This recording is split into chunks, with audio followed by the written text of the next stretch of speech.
السلام على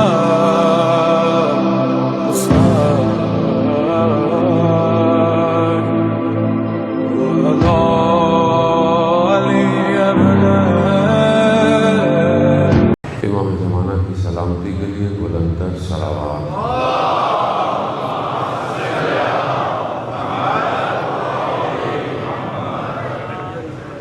لا حول ولا قوة إلا بالله العلي العظيم۔ حسبنا الله ونعم الوكيل، نعم المولى ونعم النصير۔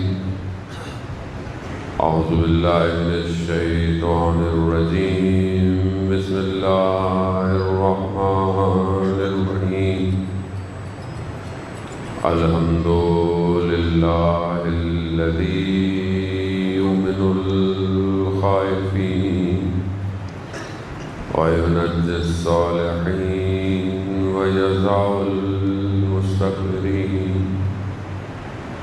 ويهلك ملوكا ويستخلف آخرين، والصلاة والسلام على رسول ثقلين محبوب رب المشرقين والمغربين، جد الحسن والحسين، نبينا سيدنا بالقاسم محمد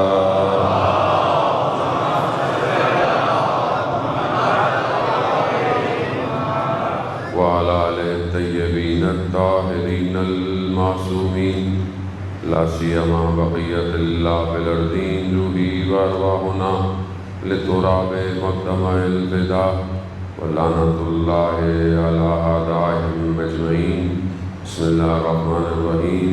رب اشرح لي صدري ويسر لي أمري واحلل عقدة من لساني يفقهوا قولي، أما بعد فقد قال سبحانه وتعالى في كتاب الحكيم والقرآن المجيد، وأعدوا لهم ما استطعتم من قوة ومن رباط الخيل ترهبون به عدو الله وعدوكم وآخرين من دونهم لا تعلمونهم الله يعلمهم۔ صلوات محمد۔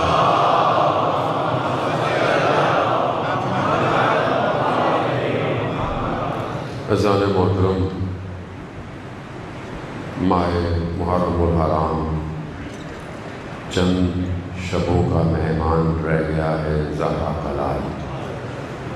ایام بہت تیزی سے عاشور کی طرف بڑھتے ہوئے کاروان میں تیاری ہو رہی ہے روز عاشور کی۔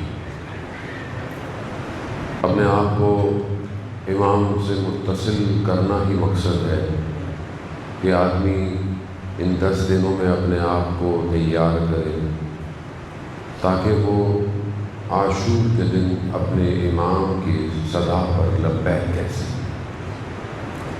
یہاں پر علم شکر گزار ہے کہ ایرانی قونصل جنرل ہمارے مجلس سننے آئے ہیں۔ ہم ان کو بہرحال مجلس کو مولا کی ہے، سب عزاداری ہوتے ہیں، بے شمار مجلس اعضاء انشاءاللہ استفادے میں کریں۔ بے بخشید کی دیگر محارف اردو میں جانیں۔ میں نے کہا مجلس ہماری اردو میں ہے، بہرحال ہم فارسی میں آپ کو نہیں سمجھا پائیں گے، لیکن مجلس تو مجلس ہے، ثواب کو انسان لے کے جاتا ہی ہے۔ ذکر ہے، ذکر کو کسی زبان کی ضرورت نہیں، ذکر خود وجود محسوس کرتا ہے۔ تو بہرحال خداوند متعال میں ذکر کے اندر لے کر آیا ہے، اور یہی ذکر انسان کو اس عالم سے پرواز دیتا ہے۔ عزیزان محترم، کرامت سید الشہداء ایسی ہے کہ جس کو ہم بیان کرنا قاصر ہے۔ بہت بڑے آغا جعفر شوستری آپ جانتے ہیں، بہت بڑے عالم دین تھے۔ استاد فاطمی نیا ان کے لیے بیان کرتے ہیں کہ آپ جانتے ہیں کہ ان کے پاس ایک خاص علم تھا جس کی وجہ سے وہ بہت مشہور، اور جو وہ مصائب پڑھتے تھے حالانکہ بہت مجتہد اور اس طرح تھے، لیکن انہوں نے کبھی بھی مجلس سید الشہداء کی پڑھنا نہیں چھوڑی. اس کو وہ بہت اہمیت دیتے تھے، مجلس کو پڑھنے کو بہت اہمیت دیتے. کہتے ہیں کہ وہ بیان کرتے ہیں کہ انہوں نے خواب دیکھا، اور خواب میں روز عاشور میں اپنے آپ کو کربلا میں پایا، اور دیکھا ایک طرف خیام امام حسین ہیں اور ایک طرف خیام یزید لگے ہوئے. خیام امام حسین کی طرف بڑھے، داخل ہوئے تو دیکھا ایک بزرگ سی شخصیت کہ جو غالباً کہتے ہیں کہ جناب حبیب ابن مظاہر تھے، ان کو دیکھا، اور دیکھا مولا بھی بیٹھے ہوئے ہیں. بیٹھ گئے. اب آپ کرامت سید الشہداء دیکھیں. اس حالت میں ان کو یہ دکھایا گیا جو کہ غربت ہے، مشکل ہے، مگر مہمان آیا ہے. حبیب سے کہا، یہ بڑا مستند واقعہ ہے، حبیب سے کہا کہ جو تھوڑا سا آٹا ہے اور روغن یعنی تیل، اس کو ملاؤ، مہمان آیا ہے. یار خواب میں اس کو بنا کر کہتے ہیں کہ ایک چمچ صاحب کہہ گئے اتنا ان کے دہان میں ڈالا گیا. اہل بیت بہت کریم ہیں. آپ ان کی زندگی کی سیرت میں دیکھیں جس طریقے سے یہ غلاموں کی تربیت کرتے تھے، اپنے ہاتھوں سے اپنے اصحاب کو کھانے کھلاتے تھے. دسترخوان سے ان کے کبھی کوئی خالی ہاتھ نہیں گیا. دشمن بھی آیا اسے بھی خالی ہاتھ نہیں بھیجا انہوں نے. اس کرامت کو سمجھے میں بہرحال یہیں سے آپ کو ایکسٹریکٹ کر کے کہیں اور لے کے جاؤں گا. کہتے جیسے ہی وہ میرے وجود میں وہ لقمہ گیا، مجھے ایسا لگا کہ مجھے خاص علم مل گیا ہے. علم عطا کرتے ہیں، ابھی بھی عطا کرتے ہیں. اگر آپ ان کی خدمت میں پہنچیں اس عالم معنی میں، جیسے میں نے آپ کو پہلے بھی عرض کیا، صرف عالم مادہ نہیں ہے، اور یہ امام صرف عالم مادہ کے امام نہیں ہے، یہ عالم سارے عوالم میں یہ امام ہے. روز قیامت تک یہی امام آپ کو راستہ طے کرائے گا. ہر عالم میں اگر ہم آج بھی عالم معنی یعنی عالم برزخ، عالم ملکوت کے اندر اگر ہم ابھی بھی چاہیں تو یہ ہماری مہمان نوازی کرتے ہیں. یہ ابھی بھی کرتے ہیں. آپ جتنے زیارتیں پڑھتے ہیں جو آپ خدا ہم سب کو کربلا کی زیارت نصیب فرمائے. جو آپ ہر روز کی زیارت کسی نہ کسی امام سے منسوب ہے، اس میں بھی آپ پڑھتے ہیں تو آپ یہ کہتے ہیں کہ آج مولا میں آپ کا مہمان ہوں. حالانکہ آپ کہیں گئے نہیں ہیں، آپ نے ان کے گھر نہیں گئے، ان کے حرم نہیں گئے، پھر بھی آپ کہتے ہیں آج میں آپ کا مہمان ہوں تو میری ضیافت کرے. یہ اتنے کریم ہیں، یہ ہر جگہ پر ضیافت کرتے ہیں. شرط یہ ہے جو کل میں نے آپ کو کہا، انسان کے اندر ظرف ہونا چاہیے. جتنا آپ کے اندر ظرف ہوگا، جتنا آپ کے اندر کیپیسٹی ہوگی، اتنا عطا ہوتا رہے گا. کل ہماری جو گفتگو تھی، بہرحال وہ آگے کی طرف اس کو آہستہ آہستہ بڑھاتے ہیں. جانے مطلب میں 1-2 دن رہ گئے. حق تو خیر کوئی بھی ادا نہیں کر سکتا، بہرحال انسان تھوڑا بہت ایکسپلین ہی کر سکتا ہے. ہماری گفتگو اس بات پر چل رہی تھی کہ بہرحال جو کل کی جو آیت تھی اس کا مفہومی ترجمہ کہ زمین اور آسمان میں جو ہے یہ سب اللہ کے لشکر ہیں، اور زمین اور آسمان میں اللہ کے لشکر نے دعا آپ کی خدمت میں عرض کی کہ جو دعا ہے یہ مومن کا اسلحہ ہے. دعا تقدیر کو بدل سکتی ہے. دعا کے اندر اتنا کچھ ہے. ایک حدیث آپ کی خدمت میں اسی بات کی ایکسٹینشن کی، اور پھر میں آج کی آیت کو آپ کے سامنے ایلوبریٹ کروں گا. عزیزان میں کتاب اس لیے لے کر آیا، کچھ لوگوں کو گمان ہونے لگا، مجھے میسیج کر رہے تھے کہ مولانا ماشاءاللہ کیا آپ کی ریسرچ ہے، کیا آپ کی گرپ ہے. میری کوئی ریسرچ گرپ نہیں ہے. یہ حجت الاسلام و مسلمین آغا محمد آبدینی کی کتاب ہے. اسی سے ہی میں آپ کی خدمت میں پیش کرتا ہوں. میں تو بس ٹرانسلیٹر ہوں، محنت تو کسی اور نے کی ہوئی ہے. تمام علماء حقہ کی سلامتی کے لیے بلندتر صلوات.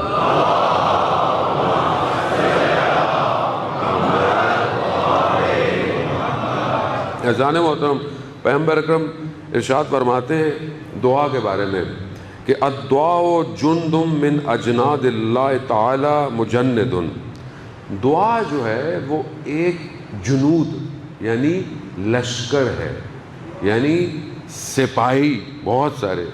جنود کس کو کہتے ہیں؟ لشکر. لشکر کسے کہتے ہیں؟ جس میں بہت سارے سپاہی ہوں، سولجر ہوں. پیغمبر فرما رہے ہیں کہ دعا جو ہے وہ الہی جنود ہے، الہی لشکر ہے. کیسا لشکر ہے؟ نہ صرف لشکر ہے بلکہ اس کے پاس اسلحہ بھی ہے. دعا یعنی ایک لشکر ہوتا ہے کہ خالی ہے، ایک لشکر ہے جس کے پاس سب ایکوپڈ ہے. آج کل کے دور میں فل ہر چیز ماڈرن اس کے پاس موجود ہے. گلاس موجود ہے، اے آئی سچویشن موجود ہے، ڈرون موجود ہیں، ساری چیزیں موجود ہیں. پیغمبر فرما رہے ہیں دعا ایسا الہی لشکر ہے. اب آپ کل والی آیت پہ جائیں، خدا کیا کہہ رہا ہے؟ خدا کہہ رہا ہے کہ زمین اور آسمان سب اللہ کا لشکر ہے. اس ونڈو کو اپنی اسکرین پہ کھول کے رکھیے، اسی سے مجھے کام ہے آپ کی خدمت میں. آج کی جو میں نے آیت پڑھی میں اس بات کو آپ کی خدمت میں ایکسٹریکٹ کرتا چلوں. پروردگار سورہ انفال کی آیت نمبر 60 روز آپ کی خدمت میں جو ایک ایک آیت پیش کی. ہمارا ہدف کیا تھا کہ ہم سنت الہی کو ایکسٹریکٹ کریں، ان پرومپٹ کو کہ جو کائنات کے اے آئی کو چلا رہے ہیں. کوشش ہے کہ اس میں سے ہم کچھ نکالیں تاکہ وہ جو الہی نیریٹو ہے اسے ہم دیکھ سکیں. پروردگار سورہ انفال میں کیا فرما رہا ہے؟ کہہ رہا ہے پروردگار کہہ رہا ہے کہ وَعَدُوا وَأَعِدُّوا لَهُم مَّا اسْتَطَعْتُم مِّن قُوَّةٍ. کیا فرما رہا ہے کہ ان کے برابر میں، یعنی تمہارے جو اپوزٹ ہیں ان کے برابر میں جتنی تمہارے پاس طاقت ہے، جتنی تمہارے پاس قدرت ہے، اس سے اپنی قوت، اپنی انرجی، اپنی فورس اور اسبان، یعنی یہاں پر گھوڑوں کو بھی، یعنی گھوڑوں کو اس زمانے میں ظاہر ہے گھوڑے تھے، گھوڑوں کو تیار کرو. یعنی جتنی تمہارے پاس طاقت ہے، علم ہے، نالج ہے، وسائل ہے، اس سے اپنی قوت کو تیار کرو. کس کے مقابلے میں؟ ان کے مقابلے میں جو عدو اللہ کا دشمن ہے. وعدوکم، تمہارا دشمن ہے. وآخرین من دونہم، اور وہ دشمن جس کو تم نہیں جانتے. یہ رکھیے گا، کوئی بھی ورڈ خامخواہ قرآن میں نہیں ہے. جانے ہوتا اللہ کا دشمن ہے، تمہارا دشمن ہے، اور ایک وہ دشمن ہے جسے تم نہیں جانتے. آگے پروردگار کا کہہ رہا ہے لا تعلمونہم، تم نہیں جانتے، مگر اللہ یعلمہم، اللہ جانتا ہے. 3 لشکر ہیں، 3 عدو ہیں. ان 3 کے مقابلے میں کیا کرو؟ پروردگار کہہ رہا ہے اپنے آپ کو ایکوپڈ کرو، تیار کرو. اب انسان یہاں پر بہرحال جو گفتگو ہے جان محترم، یہاں پر جو اگلی گفتگو ہے وہ اسباب کی ہے، یعنی وسائل کی. اسباب، وسائل یعنی چیزیں آپ اپنے لیے کریٹ کریں. جوانوں کو سمجھانے کے لیے آپ کے پاس کیا اسباب ہیں کہ آپ مجلس کا اہتمام کر رہے ہیں، یا مجلس شروع ہونے سے پہلے اسباب مہیا کیے جائیں. اردو مشکل ہے آج کل ذرا بچوں کو سمجھانے کے، اس لیے تھوڑا نیچے اترنا پڑتا ہے. یعنی اسباب یعنی وہ چیزیں پرووائڈ کی جائیں جو مجلس کریں. مثلا چادر بچھائی جائے، مائک لگایا جائے، لائٹ لگائی جائیں. یہ اسباب ہیں، یہ فراہم کریں تو پھر مجلس ہو جائے گی. اب یہ جو خدا کہہ رہا ہے کہ جتنا کچھ تمہارے پاس ہے اسے پرووائڈ کرو، تو کیا یہ جو دنیا ہے کیا یہ اسباب پہ ڈیپینڈ کرتی ہے؟ کاز اینڈ ایفیکٹ تو ڈیفینیٹلی ہے، بٹ کیا اگر ہم سب چیزیں پرووائڈ کر دیں تو کیا ہم الہی نیریٹو ڈرائیو کر سکتے ہیں؟ یہاں پروردگار بہرحال امام جعفر صادق علیہ السلام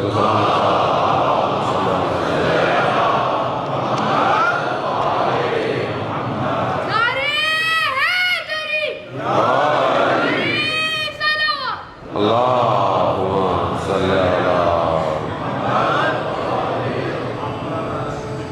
خداوند نے جو ہے وہ یہ اصول کافی کی حدیث ہے جان محترم اسباب کے اوپر کہ پروردگار نے ان اسباب سے امتناع کیا ہے، یعنی اس پر ڈپینڈنسی نہیں ہے، مگر یہ کہ چیزوں کو اسباب کے ذریعے کریٹ کیا ہے۔ یہ دو چیزیں ہیں، الہی نیریٹو، شیطانی اور دنیاوی نیریٹو آپ کے سامنے ہے۔ دنیا اسباب پہ ڈیپینڈ کرتی ہے، ریزننگ پہ اعتماد کرتی ہے، ٹرسٹ کرتی ہے۔ یہ لوکیشن ہے، یہ سب کچھ ہے، بلکہ اور سادی سی مثال، یہ میڈیسن ہے، یہ آپ نے کھانی ہے اور آپ ٹھیک ہو جائیں گے۔ انسان میڈیسن کھاتا ہے، اس پہ عمل کرتا ہے۔ کوئی یہ کہہ سکتا ہے کہ ساری میڈیسن کھانے کے بعد وہ ٹھیک ہو سکتا ہے؟ مگر سائنس یہ کہتی ہے۔ آپ اس نگلیکٹ نہیں کر سکتے۔ میرے کہنے کا مقصد یہ نہیں کہ آپ کل کو بولیں نہیں جی ہم نے ڈاکٹر، نہیں، یہ اسباب ہیں، لیکن کیا شفا گولی میں ہے یا اس میں ہے جو شفا گولی میں ڈالتا ہے؟ اللہ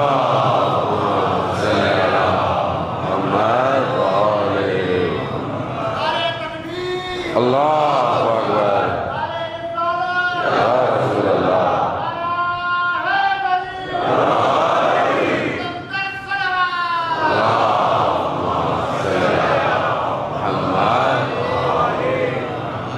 وہ ونڈو کھلی رکھیے گا، وہ لشکر والی، وہ آپ کے ذہن میں ونڈو رہے، جانا ادھر ہی ہے۔ عزیزان محترم، آپ ہربل دوائی کھا لیں، دوسری بھی دوائی کھا لیں، ٹھیک ہے، اللہ نے اس کے اندر جینرک رکھا ہوا ہے، ایفیکٹس رکھے ہوئے ہیں، بٹ اٹس ناٹ گارنٹی۔ لیکن دنیا کا قانون اسی پہ ڈیپینڈ کرتا ہے، ورزش کرو، فلانا کرو، فٹ رہو۔ ابھی بہت سارے لوگ کہتے ہیں نہیں واک نہیں کرنی چاہیے، کوئی کہہ رہا ہے یہ نہیں کرنی چاہیے۔ آپ دیکھیں کتنا تضاد ہے چیزوں کے اندر۔ ایک تو ہر کوئی مجتہد ہے یہاں پہ، آج کل جب سے سوشل میڈیا آیا ہے ہر چیز کا ہر کوئی مجتہد ہے۔ یعنی ہمارے ہاں اگر کوئی چیز آپ کو پوچھنی ہو کسی سے بھی نا، اس کا کوئی کام بھی نہیں ہوگا، وہ آپ کو گھر تک چھوڑ کے آئے گا اس معاملے میں۔ تو یہ بڑا پرابلم ہے کہ بھائی میری ایکسپرٹیز نہیں ہے، میں نہیں بتاؤں۔ یہ سوشل ایشو ہے نا، مطلب دس از اے پرابلم، یہ سوسائٹی کا پرابلم ہے کہ اگر جو میری ایکسپرٹیز نہیں ہے میں اس کو نہ بتاؤں، لیکن میں ہر چیز کا ایکسپرٹ ہوں۔ ابھی آپ بولتے ہیں مولانا، ابھی میں یہاں بیٹھا ہوا بول دوں میرے درد ہے میرے، ابھی سب مجھے فارمولے دینا شروع کر دیں گے، یہ کھائیں مولانا، یہ کھائیں مولانا، یہ کھائیں، بس بریکٹ کلوز۔ عزیزان محترم، دنیا اسی پہ ڈیپینڈ کرتی ہے، ویسٹرن آئیڈیالوجی اسی پہ ڈیپینڈ کرتی ہے، ڈیٹا یہی دیا گیا، یوں کر لو، ان ملکوں میں بیسز بنا لو، یہ ہوا یوں کر لو، یہ کر لو، یہ انفارمیشن ہے، دنیا نے اسی پہ ڈیپینڈ کیا۔ میں پھر اس کو اور آخر میں آپ کی ونڈو انشاءاللہ کھولوں، دنیا اسی پہ ڈیپینڈ کرتی ہے۔ خدا منع نہیں کرتا، خدا کہتا ہے اسباب ہیں، مگر مومن یا الہی نیریٹو اسباب پر ڈیپینڈ نہیں کرتا۔ آئیے میں قرآن سے آپ کو ایک اور آگے کی طرف بڑھتے ہوئے قرآن سے استفادہ کریں۔ قرآن نور ہے، وہی ہمارے وجود میں آگے بڑھ سکتا ہے۔ پروردگار سورہ مائدہ آیت نمبر 64 میں کیا بیان کر رہا ہے؟ بیان کر رہا ہے وَقَالَتِ الْيَهُودُ يَدُ اللَّهِ مَغْلُولَةٌ غُلَّتْ أَيْدِهِمْ وَلُوعِنُوا بِمَا قَالُوا بَلْ يَدَاهُ مَبْسُوطَتَانِ يُنْفِقُ كَيْفَ يَشَاءُ۔ یہود کہہ رہے ہیں کہ اللہ کے ہاتھ بندھے ہوئے ہیں، اور جس کے ہاتھ بندھے ہوئے ہوں وہ کیا کرے گا؟ اور کیفر گفتار، اور خدا کہہ رہا ہے کہ ان کی باتوں پر، یہ باطل باتیں، خدا ان کی باتوں پر جو ہے وہ لعنت بھیج رہا ہے، اور کہہ رہا ہے کہ اللہ کے ہاتھ میں ارادہ ہے، قدرت ہے جو ہمیشہ کھلی ہوئی ہے۔ دشمن کیا کہہ رہا ہے؟ ہمارے ہاں بھی تو ہے نا بہت سارے فرقے، خدا بنا کے سو گیا، خدا بنا کے سو گیا، دنیا ایسی چل رہی ہے۔ دشمن کہہ رہا ہے کہ نہیں، جو قرآن اللہ تعالیٰ ان کے نیریٹو کو بیان کر رہا ہے، ان کی توحید کیا ہے کہ اللہ کے ہاتھ بندھے ہوئے، اللہ کچھ نہیں کر سکتا۔ خدا کہہ رہا ہے کہ اللہ کے دست قدرت ہی میں سب کچھ ہے، یہ سب اسی کا ہے، قدرت ہے۔ اس کو ہی سمجھنا ہے جان محترم۔ اب ہم اپنی ظاہری زندگی میں دیکھیں، ہم آج کے دور میں جو کرنٹ انسان پی آر پہ بہت ڈپینڈ کرتا ہے، پرسنل ریلیشن شپ، تعلقات. آپ شہر تو کراچی شہر تو خیر بہت بڑا ہے، آپ کسی چھوٹے ٹاؤن میں چلے جائیں، اگر کسی کے تعلقات کسی پولیس والے سے ہیں نا، وہ اپنے آپ کو سمجھتا ہے بھائی بس تھانے میں میرے تعلقات ہیں، بس میرا کام. تھوڑا اور اوپر جائیں، کہتا ہے میرے اے سی سے تعلق ہے، اسسٹنٹ کمشنر، وہ اور ڈی سی سے میرے تعلق. ڈی سی بادشاہ ہوتا ہے چھوٹے علاقوں میں، چھوٹے ٹاؤن میں چلے جائیں آپ، بڑے شہروں کے علاوہ، البتہ یہاں پہ بھی بادشاہ ہی ہوتے ہیں، ڈی سی خیر ایسی کوئی بات نہیں ہے، وہ بادشاہ ہوتا ہے. میرے ڈی سی صاحب سے تعلقات، اور اوپر میرے کمشنر سے تعلقات، اور اوپر میرے کور کمانڈر سے تعلقات. انسان تعلقات پہ بھروسہ کر رہا ہے.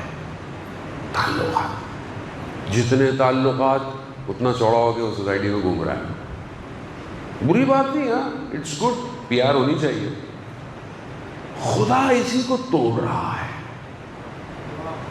دنیا کے اسباب ٹھیک ہے ہوں، مگر اس پر تمہیں اعتماد بھی ہونا چاہیے. آپ اپنی زندگی میں ٹرائی کر لیں، انسان کے اتنے تعلقات ہوتے ہیں، بعض اوقات کوئی بھی کام نہیں آتا. کام کون آتا ہے؟ خدا بھی دیکھتا ہے کہ جب یہ دیوار پہ لگے گا اور اس کو پتہ چل جائے گا کہ اب اس کے سارے دنیا کے دروازے بند ہو گئے ہیں، تو میں اس کے لیے دروازوں کو کھولوں گا.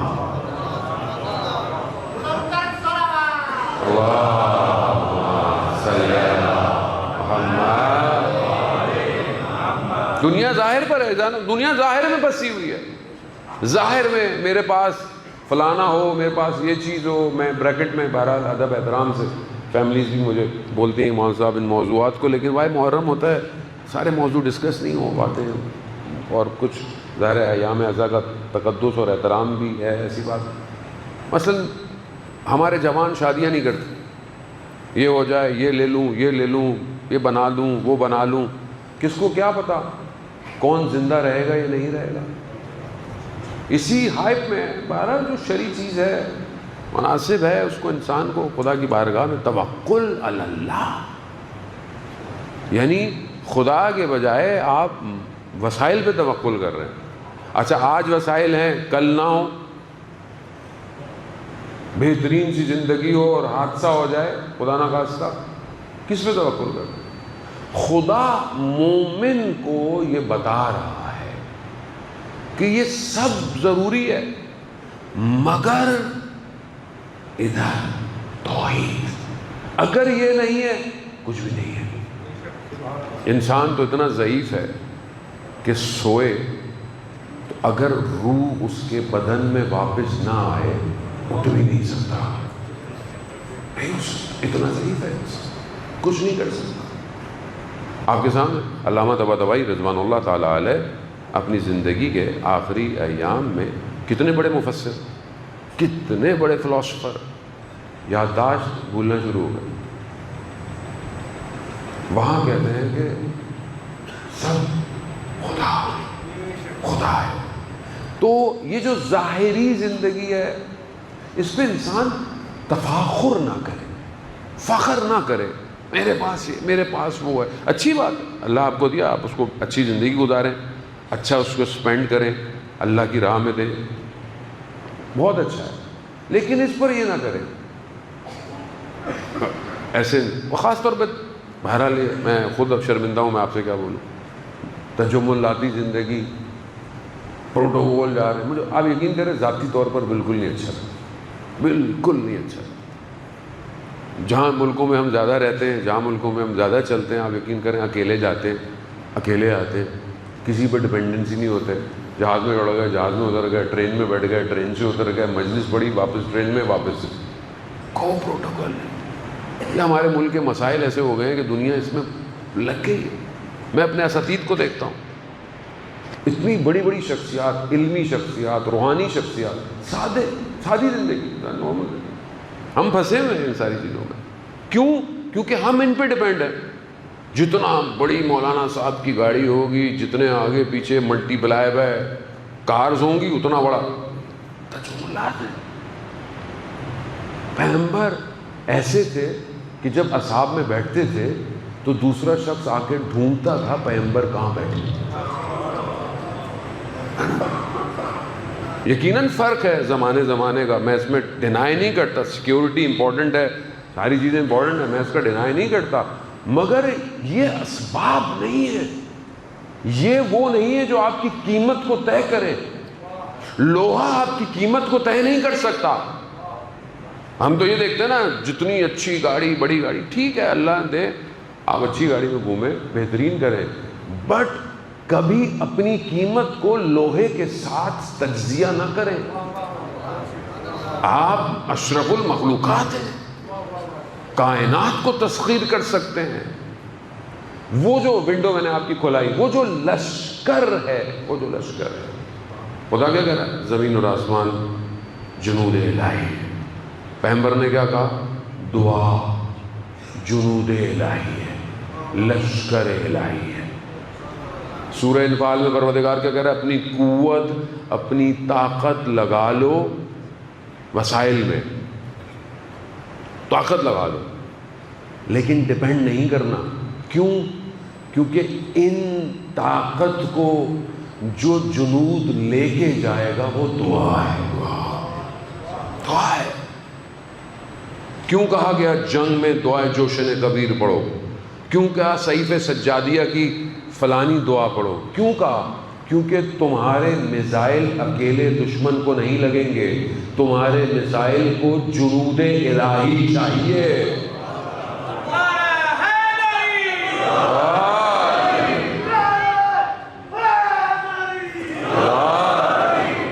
وہ جنود الہی ہے، جنود لشکر تیار ہے، تیار انتظار کر رہا ہے. You have to activate. میں نے پہلے بھی عرض کیا، کائنات سارے رازوں کو لیے بیٹھی ہے. It's up to you. آپ کے پاس اے آئی کا کون سا پرومپٹ ہے، آپ نے وہ ڈال لیا، کائنات ایکٹیویٹ ہو جائے گی. ایکٹیویٹ ہے، الہی نظام انتظار کر رہا ہے. لیکن کچھ رازوں کھولنے کے لیے خون بہایا جاتا ہے. سید الشہداء نے کائنات کے اس نظام کی اپنے خون سے آبیاری کی ہے. خون پڑا، کائنات ہدایت پہ ایکٹیویٹ چل رہی. چل آ جاتے سامنے مجلس حسینی، کرامت حسین. آیت اللہ عبد الکریم حائری یزدی مؤسس ہیں، یعنی بانی ہیں. کس کے؟ حوض علمیہ گم کے. وہاں رہتے ہیں. کہاں رہتے ہیں؟ کربلا، نجف. میں نے شاید آپ کی خدمت میں عرض کیا، 3 مجلسیں ہوتی ہیں، بندے کو یہ بھی یاد نہیں رہتا. بات تو بولے کہ مولانا صاحب ابھی آپ کی یادداشت ایسی ہے، لیکن اب آپ کو کیا بتائیں جانے محترم. بریکٹ میں مجلسیں آپ کو بتائیں. بہرحال ٹریول ٹائم اگر آپ اندازہ کر لیں شام سے لے کر رات 2:30-3 بجے تک کا، تو آپ کو اندازہ ہو جائے. پھر لوگ ملنا، اس پہ بھی لوگ ناراض ہوتے ہیں، مولانا صاحب موبائل پہ جواب نہیں دے رہے. جانے محترم بہت لیس سلیپ ہے، لیکن ہماری اس میں کوئی طاقت نہیں. جو کچھ ہو رہا ہے یہ جنود الہی ہے. ہم بھی دعا کر کے ہی نکلتے ہیں، ہم بھی توسل جناب سیدہ سے کر کے نکلتے ہیں. جنود الہی. صلی اللہ علیہ. اب کرامت امام حسین کیا کہہ رہے ہیں؟ انہوں نے خواب میں دیکھا، ان کو اشارہ ملا کہ 2 دن تمہاری زندگی میں رہ گئے. انہوں نے دھیان نہیں دیا. کربلا کے قریب کسی باغ میں گئے، اچانک سے طبیعت خراب ہوئی. اتنی خراب ہوئی کہ ٹیمپریچر بڑھا اور عجیب سی حالت. لوگوں نے کپڑا ڈالا، روح نکلی. لینے والے آئے، لے کے جا رہے ہیں، کیونکہ کربلا میں تھے. فوراً سید الشہداء سے توسل کیا. کہا امام حسین میرے ہاتھ خالی ہیں، میرے پاس روز محشر کے لیے کچھ نہیں، مجھے ایک فرصت دے دو، میں کچھ کر رہا ہوں. اچانک سے اسی روح نکلتی ہوئی میں کوئی پیغام دے گیا. کہا اس کو چھوڑ. اچانک سے بدن میں ہلچل ہوئی. بدن ہی نہیں، یہ تو صحیح ہے، خیر جانے دو. کرامت حسین. امام حسین نے زندگی دی. اب لوگ گھبراتے ہیں، مطلب کیسے ہو سکتا ہے جانے، مطلب میں بہت احتیاط کرتا ہوں بہت ساری گفتگو میں وارد ہونے سے پہلے، کیونکہ آج کل ماحول بڑا خطرناک ہے. آدھی بات کا کلپ کٹتا ہے پھر وہ کچھ اور بن جاتا ہے، تو اس کے لیے مجھے بڑا احتیاط کرنا پڑتا ہے. اذان محترم، جس کے پاس کائنات کے علم ہو، علم لدنی ہو، جو اس عالم سے متصل ہو، جو اصل حیات دے رہا ہو. بھائی جو اللہ کی راہ میں مارا جائے وہ کیا ہے؟ کون کہہ رہا ہے؟ قرآن کہہ رہا ہے. تو جو ان سب مارے جانے والوں کا سردار ہو تو وہ ظاہری زندگی ہے، دے دیا آپ کے سامنے. کیا بنایا انہوں نے، کیا کرم ہے اپنی زندگی میں. اس کو ریسیو کریں، اپنے آپ کو اس لیول پہ لے کے جانا پڑتا ہے. انسان اس کو ریسیو کرے. یہ جنود الہی ہے، یو ہیو ٹو ایکٹیویٹ. کل بھی میں نے اپنی خدمت میں جو ایک آدھ حدیث بیان کی کہ دعا انسان کی تقدیر کو بدل سکتی ہے. تقدیر سے اوپر قضا ہے. وقت نہیں ہے، قضا و قدر یقیناً آپ پڑھے لکھے لوگ ہیں، آپ ساری ان باتوں کو جانتے ہیں. قضا جو ہے وہ قدر سے اوپر ہے. دعا قضا کو بھی تبدیل کر دیتی ہے. مشکل بات ہے، مجھے پتا ہے، اس کو ڈیلیور کرنا اتنا آسان نہیں ہے. دعا ہی ہے. اسی لیے ہمیں ان الفاظ کو پڑھنا چاہیے جو معصومین نے ہمیں عطا کیے. اپنی زندگی میں آپ کیلکولیٹ کریں 24 آورس. کیوں کہا جاتا ہے؟ تاکہ باتیں نماز پڑھو. چھوٹی چھوٹی دعائیں نا، تاکہ باتیں نماز، ظہر، فجر، مغرب، عشاء. صرف فجر کی سب سے زیادہ ہیں، باقی تو سب چھوٹی چھوٹی ہیں. وہ الفاظ ائمہ نے دیے ہیں. جب وہ لفظ آپ کی زبان پر جاری ہوں گے تو اللہ کا جنود آپ کے لیے ایکٹیویٹ ہو جائے گا. بہت سمپل فارمولہ ہے. کیوں کہا دعائے توسل پڑھو؟ کیوں کہا دعائے کمیل پڑھو؟ کیوں کہا دعائے نتبہ پڑھو؟ کیوں کہا ہر روز فجر کی نماز کے بعد دعائے عہد پڑھو؟ قالا امام صادق علیہ الصلوۃ والسلام،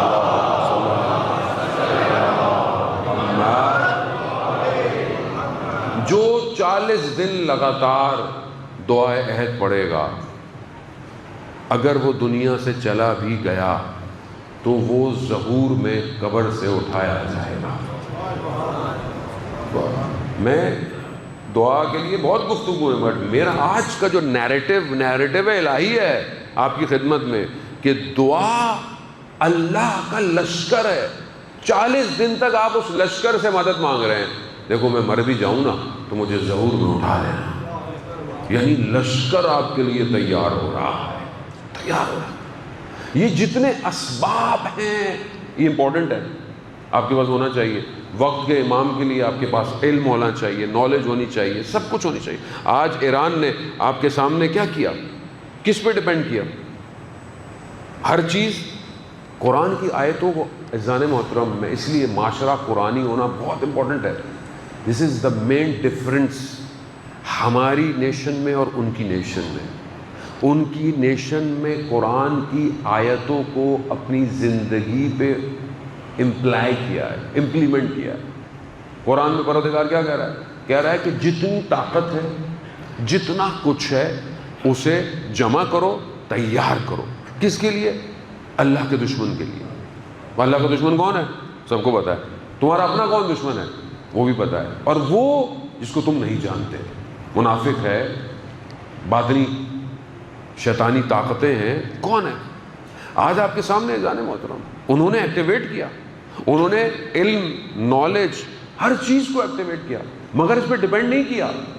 دعائے نتبہ بھی پڑھتے ہیں، دعائے توسل بھی پڑھتے ہیں، دعائے کمیل کی محفلیں بھی ہوتی ہیں. جتنا ماڈرن ہو، آپ مسجد جمکران چلے جائیں، میں نے لڑکوں کو دیکھا بالوں میں جیل لگی ہوئی ہے، ٹی شرٹس پہنی ہوئی ہیں، ٹیٹوز بنے ہوئے ہیں، ہاتھ میں تسبیح ہے. ایاک نعبد و ایاک نستعین، ایاک نعبد و ایاک نستعین. لشکر تیار کر رہی ہے. یہ حیرت کی بات نہیں ہے کہ یہ یہاں سے چلے اور سارے چیزوں کو بریک کرتے ہوئے جا رہے ہیں. کیوں؟ کیونکہ ان کے ساتھ الہی لشکر جا رہا ہے. الہی لشکر ہے، اس کو سمجھیں. گھبرانے کی ضرورت نہیں ہے، پریشان ہونے کی ضرورت نہیں. آج پاکستان کو بھی اللہ نے طاقت دی ہے، اور خدا انشاءاللہ اس پاکستان کو جو اس نے اپنا رول پلے کیا ہے ایران کے ساتھ آپ کے سامنے ہے. یہ کوئی آسان کام نہیں ہے. اس پورے نظام الہی میں پاکستان کا بہت امپورٹنٹ کردار ہے. ظاہری حکومت کی غلطیاں اپنی جگہ، مشکلات اپنی جگہ، بٹ آپ اگر سسٹم کو دیکھیں تو یہ سسٹم، اور امید بھی یہی ہے کہ سسٹم اس حالات کے بعد دنیا کی ایک اقتصادی طاقت بن کے بھی ابھرے گا. پاکستان ایران سے آئل لے، ایران سے گیس لے، ایران کے ساتھ اپنے باقی چیزوں کو بہتر کرے. اور ایک بہرحال مسلمان ہے، مقصد ایک ہی ہے، لا الہ الا اللہ ہے. تو یہ الہی نیریٹو، اس میں دشمن کے پاس یہ ہے، دشمن کے پاس وہ ہے، دشمن کے پاس پورا ڈیٹا چلا جاتا ہے، دشمن کے پاس سیٹلائٹ ہے، دشمن ہمارا ڈیٹا ہونے دو، وہ اس پہ ڈیپینڈ کر رہا ہے. آپ الہی لشکر پہ ڈیپینڈ کریں. بس میں آپ کو آخری آج کی گفتگو کی اس طرف لیتے جاتا ہوا جان محترم، پروردگار یہاں پر جب خدا چاہتا ہے تو اسباب سے بھی چیزوں کو چھین لیتا ہے. یہاں بس میں ایک آیت اور اس کے بعد آخری مرحلے کی طرف آپ کی خدمت میں بڑھتا ہوں. پروردگار حضرت ابراہیم کا جب قرآن ذکر کر رہا ہے، اور سورہ شعراء کی آیت نمبر 78 اور 80، 2-3 آیتیں. الذی خلقنی فہو یہدین والذی ہوا یطعمنی ویسقین واذا مرضت فہو یشفین. وہی جس نے مجھے پیدا کیا، حضرت ابراہیم کہہ رہے ہیں، وہ جس نے مجھے پیدا کیا اسی نے میری ہدایت کی ہے، اور وہی ہے جو مجھے غذا بھی دیتا ہے اور مجھے سیراب بھی کرتا ہے. یعنی میری غذا کو پورا بھی کرتا ہے، اور جب میں بیمار ہو جاؤں تو وہی ہے جو مجھے شفا دیتا ہے. حضرت ابراہیم کہہ رہے ہیں، حضرت ابراہیم کلیم اللہ ہیں، اللہ کے دوست ہیں. کیا کہہ رہے ہیں کہ سب وہی ہے، غذا بھی وہی کھلا رہا ہے، مطلب کہ خدا ہاتھ سے کھانا کھلاتا ہے. یہ سب یہ بھی اسی کی مخلوق ہے، وہ کھلا رہا ہے. وہ نہ چاہے تو ہاتھ میں لرزہ آ جاتا ہے، فالج ہو جاتا ہے، کچھ نہیں کر سکتا، ذائقہ چھن جاتا ہے. بہترین کھانا کھایا وہ ہے، شفا بھی وہ دیتا ہے. اب آپ دیکھیں دشمن نے کیا کیا حضرت ابراہیم کے ساتھ؟ آگ لگائی کہ جلا دیں گے. خدا نے کیا کیا؟ خدا قرآن میں کیا کہہ رہا ہے؟ سورہ انبیاء کی آیت نمبر 69 کیا کہتا ہے کہ قُلْنَا يَا نَارُ كُونِي بَرْدًا وَسَلَامًا عَلَىٰ ابراہیم. آگ کا کام کیا ہے؟ آگ جلائے گی نا. آگ نہ جلائے تو آگ اسباب. دشمن نے کہا کہ میں جلانے کے اسباب مہیا کرتا ہوں، جلا دے گی. خدا نے آگ سے اس کی حاکمیت چھین لی. خونی نارن، نار آگ، ٹھنڈی ہو جاؤ. نہ صرف ٹھنڈی ہو جاؤ بلکہ سلامتی بھی ہو جاؤ ابراہیم کے لیے.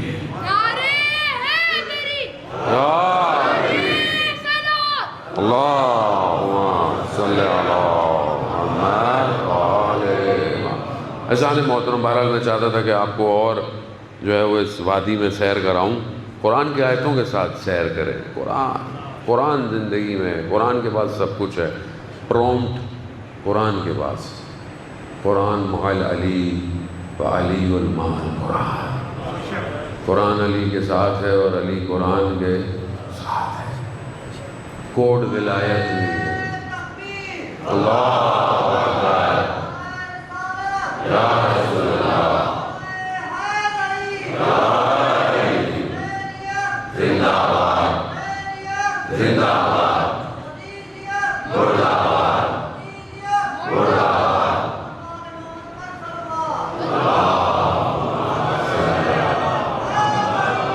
یا بہرحال ماہ محرم ہے اور غم اور حزن ہے. دشمن کو بھی پہچانے، جس دشمن کو آپ نہیں جانتے وہ بھی ہے. دشمن کبھی بھی صفوں میں اتحاد نہیں ہونے دیتا. امت میں اختلاف دشمن کا حربہ ہے. ظاہری جنگ میں دشمن ہار چکا ہے، آپ کے سامنے. امت ایک ہو گئی ہے. خاص طور پہ اس رمضان کی جنگ کے بعد، رہبر کی شہادت کے بعد امت ایک ہو گئی، واحد ہو گئی. دشمن ہار گیا ہے آپ کے سامنے، لیکن وہ پوری کوشش کرے گا امت میں اختلاف پیدا کرے. آج مجلسوں میں پہلے سے کہیں زیادہ دوسرے مسالک کے لوگ بیٹھے ہوئے. مجلس ہماری نہیں ہے، مجلس امام حسین کی ہے. وہ حسین کہ جو روز عاشورہ تک ہدایت کی دعوت دیتا رہا. اس نے آنے والے سے مسلک نہیں پوچھا. اس نے نہیں پوچھا پہلے تم کیا کرتے تھے، نہیں پوچھا. امام حسین نے نہیں پوچھا تم کتنی تم نے نماز سے پڑھی، امام نے نہیں پوچھا. امام نے دعوت دی، ظرف تھا قبول کر لیا. امام نے بولا آ جاؤ. ہمیں بھی مجلسوں کو ایسا ہی کرنا چاہیے، جو امام کے پیغام کو دنیا تک پہنچائے. ہدایت کا پیغام ہو، وحدت کا پیغام ہو، محبت اہل بیت کا پیغام ہو، توحید کا پیغام ہو، اور اس کے لیے تیاری ہو جو غیبت کے پردے میں انتظار کر رہا ہے. امام وہی ہے، اصل وارث وہی ہے. رہبر شہید کی ویڈیو آپ نے دیکھی ہوگی، جو ایک جمعے میں صاحب این کشورت ہوئی، یعنی اچانک سے خطبہ دیتے دیتے جمعے کا امام زمانہ سے مخاطب ہو گئے، گو ایسے جیسے امام کو دیکھ رہے.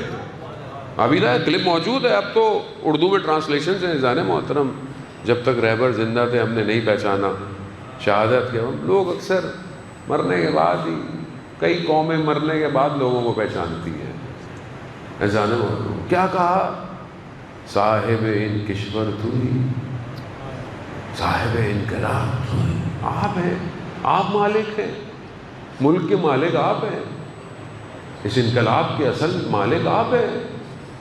من بعین بدن ناقص، میں اس ناقص بدن کے ساتھ. یہ پرچم آپ کے لیے ہے. نائب امام زمان چلے گئے اور دوسرا نائب ہمارے درمیان میں موجود ہے. یہ سب امام زمانہ کے لیے. امام وہ ہے، اصل امام، اصل ہادی، اصل مملکت اسی کی ہونی ہے. ہم سب کوشش کر رہے ہیں اور ہمیں کوشش کرنی چاہیے. خدا کہہ رہا ہے کوشش کرو، اپنے طاقت اسباب کے ساتھ تم کوشش کرو. لشکر تیار ہے تمہارے لیے. دنیا تمہارا راستہ نہیں روک سکتی. سنت الہی ہے، اللہ کی سنت تبدیل ہونے والی نہیں ہے. امام حسین اسی سنت الہی کے لیے کربلا ہے، لے کر آئے. کرامت امام حسین دیکھیں. جانے محترم اتنا کریم ہے. ہمارے بہت بڑے استاد فاطمی نیا، ان کے والد صاحب بھی اولیاء تھے. وہ کہتے ہیں تبریز میں ایک شخص تھا، روز عاشور تھوڑے سے لوگ اس کے گھر آتے تھے، نماز پڑھتے تھے، توسل کرتے تھے.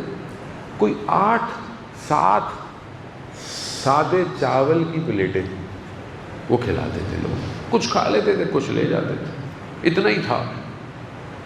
کسی نے ایک عاشورہ میں آواز لگا دی کہ فلانے صاحب جو ہیں ان کے ہاں کھانا ملتا ہے، نیاز ملتی ہے. 8-7 لوگ آتے تھے. اس سال 300 لوگ آ گئے. نماز ہوئی تو وہ جو آگا 300 لوگ، انہوں نے گھبرا گئے. کچن میں گئے جہاں تھوڑے سے چاول تھے، آنکھوں میں آنسو ہیں. کہا دینا شروع کرو. سب کو بیٹا حسین، آپ اپنی زندگی میں دیکھیں جو آپ نے امام حسین کے لیے خرچ کیا ہو، کیا آپ کے اندر توانائی تھی؟ کیا طاقت ہے؟ نہیں۔ جو اپنا پورا کنبہ خدا کو دے دے، ہم اپنی پوری زندگیاں بھی لٹا دیں تو بھی کچھ نہیں کر سکتے، نہیں کر سکتے۔ مدینہ زہر اتنا وجود میں پہنچ گیا کہ امام حسن کے جگر کے ٹکڑے خون کے ساتھ باہر آئے۔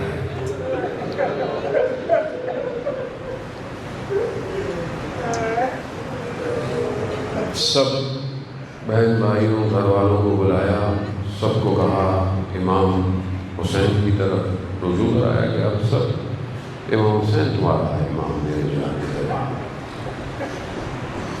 پھر اپنی زوجہ سے کہا ام پرویز، قاسم چھوٹے سے تھے، کہا قاسم کو لے آئے۔ قاسم کو لائے، قاسم کے بدن کو چوم رہے ہیں۔ امام ہے نا، جانتے ہیں قاسم کے بدن کے ساتھ کیا ہونا ہے۔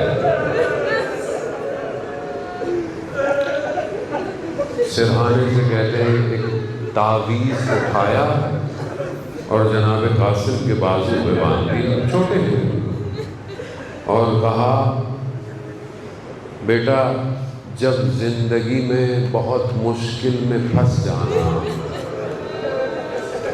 تو اس تعویذ کو کھول لینا۔ وقت گزر گیا، جناب قاسم امام حسین بھتیجے ہیں، بھائی کی نشانی ہے، بہت خیال کیا پرورش میں۔ کربلا پہنچ گئے، بڑی تیزی سے منزلوں کو طے کرتا ہوا آگے بڑھوں گا، لیکن تحمل کے ساتھ۔ حسن کی کمائی ہے۔ عزیزان محترم، شب عاشور سب خیموں میں بیٹھے ہوئے ہیں۔ امام حسین نے کہا کل تم سب مارے جاؤ گے، سب شہید ہو جاؤ گے، سب شہید ہو گے۔ یہ بچہ پیچھے بیٹھا ہوا اچانک سے شوق میں بلند ہوا، کہا چچا ہماری بھی باری آئے گی؟ پوچھا کیوں؟ کیونکہ بچے کو یہ تھا کہیں یہ نہ ہو کہ کہیں نہیں نہیں ابھی تو تم چھوٹے ہو۔ فوراً پوچھا چچا ہماری بھی باری آئے گی؟ امام نے جواب نہیں دیا۔ امام نے سوال پوچھا، قاسم تمہارے لیے موت کیا ہے؟ علی کا پوتا ہے، جس علی کو موت سے کبھی ڈر نہ ہوا۔ جناب قاسم کہتے ہیں چچا جان میرے لیے موت احلی من العسل، شہد سے بھی زیادہ میٹھی ہے۔ پھر امام نے کہا قاسم آپ کی باری تو آئی، علی اصغر بھی شہید ہوں گے۔ یہ سننا تھا، خون ہاشمی میں جوش آیا۔ کہا چچا یہ لعین خیموں تک پہنچ جائیں گے؟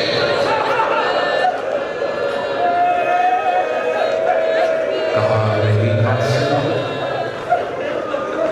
ہم خود علی اصغر کو لے کے جائیں گے۔ بس عزیزان محترم، روزے عاشورا ہی چند دن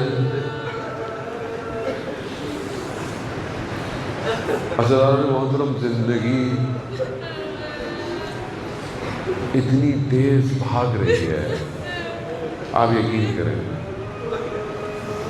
نہ دن یاد رہتا ہے نہ تاریخ یاد رہتی ہے۔ زندگی ہے نا حال۔ آج مجھے اچانک سے یاد آیا 2 دن اور رہ گئے، حسین کے بدن کو بکھرنے میں بڑی تیزی سے گزر گئے تھے۔ روزے عاشور ہر ماں اپنے خیموں میں بچوں کو تیار کر کے بیٹھی ہوئی ہے۔ جناب قاسم کی ماں نے دیکھا قاسم خیمے میں، کہا قاسم خیمے میں کیا ہو گیا، کیوں بیٹھے ہوئے ہو، جا کیوں نہیں رہے؟ کہا میں کئی بار گیا ہوں، چچا مجھے اجازت نہیں دے رہے۔ کہا نہیں قاسم، تم میرے بھائی کی نشانی ہو، نہیں قاسم۔ کہا میں کئی دفعہ گیا ہوں۔ ماں کو یاد آیا، کہا قاسم جب آپ چھوٹے تھے نا تو آپ کے بابا نے آپ کے بازو پہ ایک تعویذ باندھا تھا اور کہا تھا کہ جب بہت مشکل آئے تو پھر اس کو کھولنا۔ بیٹا اس سے زیادہ مشکل زندگی میں کوئی نہیں آیا۔ جناب قاسم نے تعویذ کھولا، دیکھا بابا کا خط ہے، خط ہے۔ بابا نے لکھا ہے قاسم وقت آئے گا تمہارے چچا کو دشمن گھیر لیں گے، چچا کے پاس جانا اور وہ تمہیں اجازت نہ دے تو اتنی دفعہ جانا کہ وہ تمہیں اجازت دیں گے۔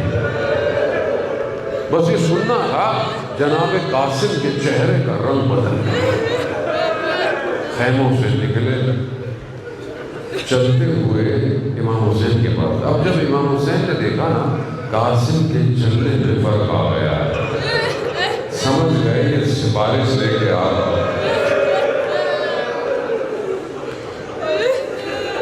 غربت، دشت کربلا، 7 محرم ہے نا آج، 7 محرم سے پانی بند ہوا ہے، یاد رکھیں۔ آج رات سے حسین کے بچے پانی نہیں پیئیں گے، نہیں پیئیں گے۔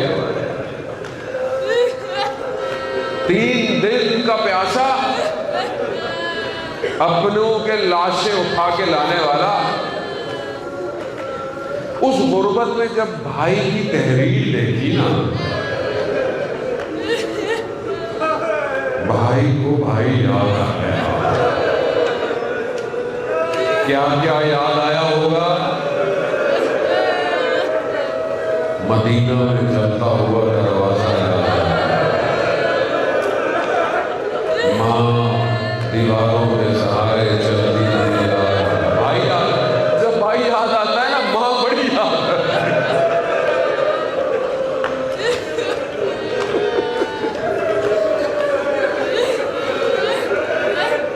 یاد آیا ہوگا رات کی تاریکی میں ماں کو دفنایا تھا، یاد آیا ہوگا قاسم کو گلے لگایا۔ کہتے ہیں اتنا گریہ کیا، مقتل کے جملے عزیزان محترم، اتنا گریہ کیا دونوں بے ہوش ہو گئے۔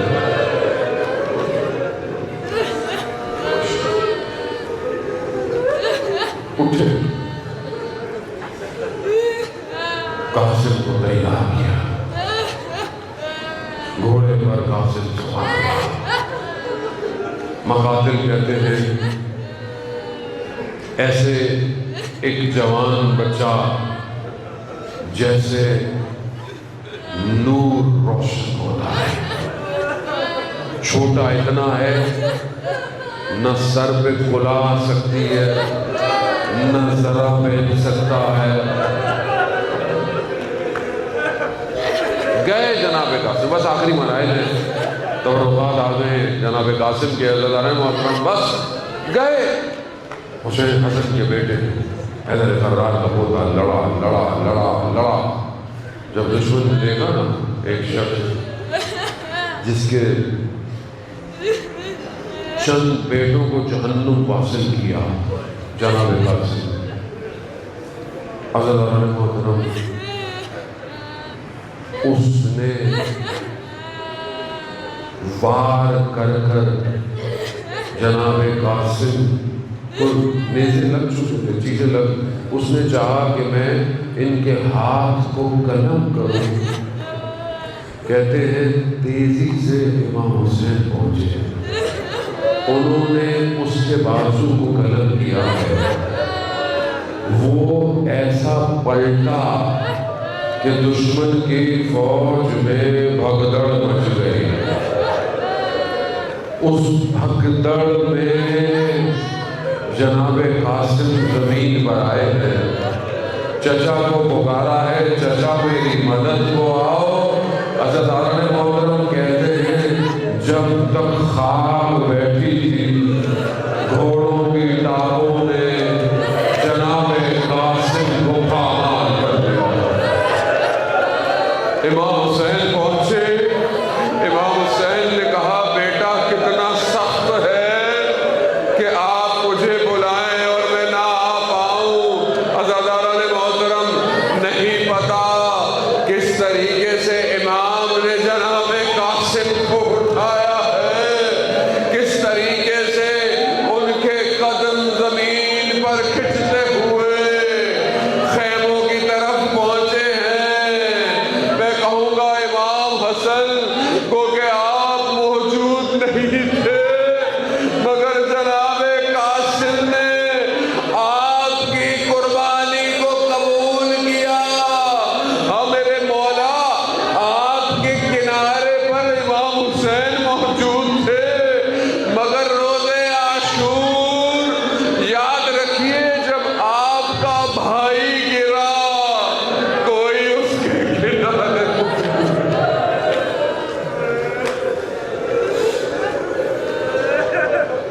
اللہ اللہ